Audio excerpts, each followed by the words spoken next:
A tribute to veterans is taking the internet by storm. A veteran at an airport parking lot becomes the inspiration for a song. A chance encounter in an airport parking lot is the inspiration behind a song that's now taking the internet by storm. Dr. Sam Bierstock started the Managed Care Blues Band to draw attention to healthcare issues, but something happened one night at PBIA 3 years ago that changed his life and is now touching thousands more. I had an experience coming back from one of those venues about 4 years ago. When I was leaving a parking lot, I was coming in at about 1 in the morning from having performed in California with a band. And as I was leaving, there was an elderly man collecting the tickets at the parking lot. And I said, "Have a nice evening." And he looked at me and he said very bitterly, "I took 2 bullets for this country and look what I'm doing." And I was I just started driving off. I stopped my car and I thought about this for a minute, and I backed up and I rolled my window down.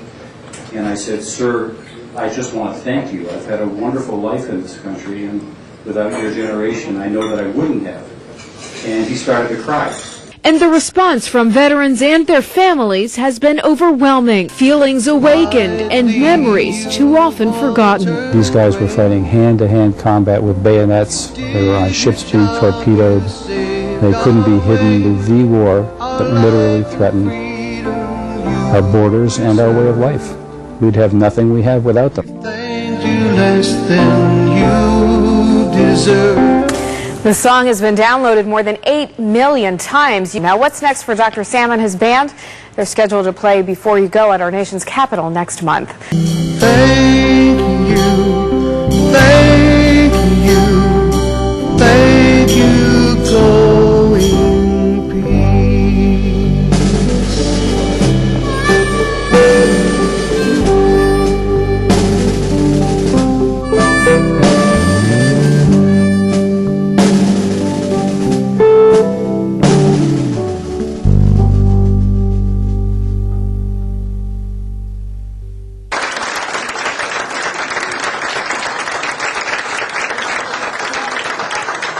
Thank you, folks. Thank you very much.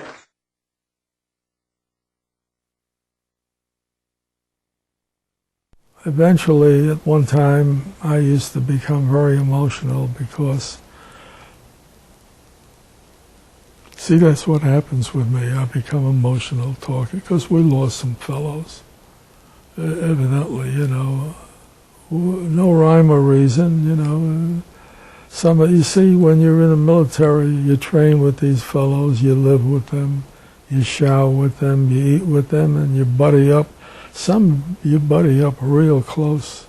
Others, you don't, after the war is over, you remember their names and pictures, but it's all a matter of past experience. But the few that you really buddy up with, when you lose them, it hurts. Some of us, were hit with shrapnel.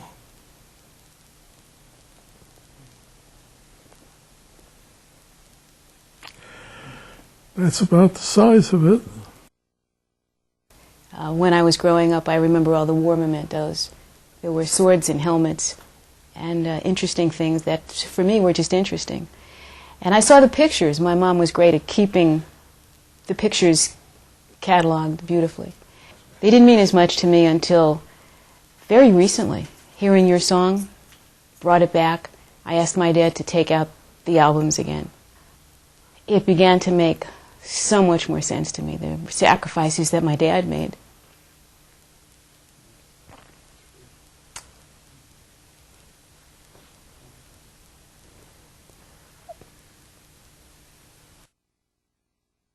And it wasn't until we listened to your music and went through the photos again that I called my brother, my sister-in-law, I think my uncle, and said, "Do you know what he did?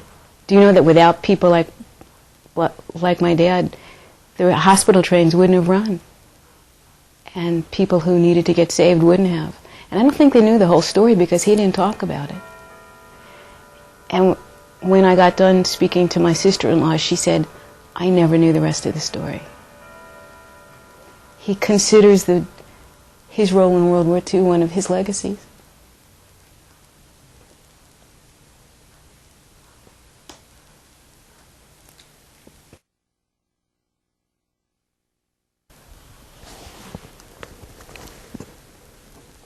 I